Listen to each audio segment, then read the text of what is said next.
Joluo nikech kore wacho ni Raila was our go-to person.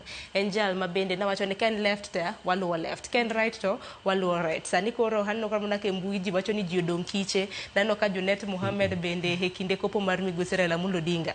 No wacho ni ji nase ni en ofana. To kara no ka offense. Kara mna kiye bende ngenya. Wacho ni kiye mag siasa bende ngenya. Sani ekinde makoro wenge duto tentiere iro ganda luo. Ere kaka oganda magwa wanyalo riwore. Ere kaka jotendwa makoro waseyierogi nyalo riwo Uganda luo. Aparo ni mokwongo jotelo ma Nyasaye okonyo ni tich sani ma joluo oningo ng'e gimoro achiel. Wan gi kuyo mang'eny, wan gi lit mang'eny kaka oganda. To gima duong' kabisa en gima osewach sani.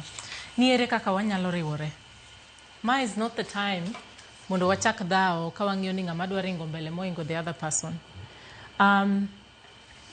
Chon wero gocho ni baba kwacho ni left to wapinjo ni left marom nade kata right marom nade.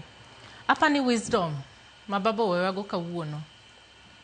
It's very loud. En kunde te minene. Kineno decisions mano make samoro no wango e wagi gik motimo go to kick me 1-2 months tiwacho ni kare nonge gima notimo. Mano was baba for you. So at any point jotendwa kai ikia what to do. Penjri ni kade baba nti do timo nango. Nano timo nye kawuono.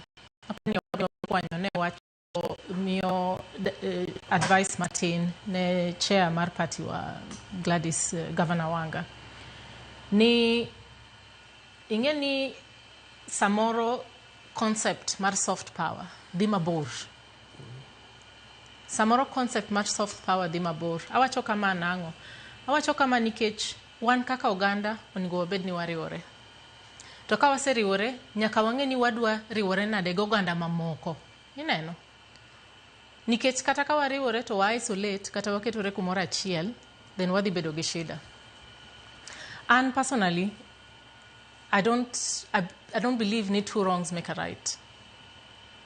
Governor Manyeri no dhi marach kendo walawe kata sani pod wadhi endelea lawe.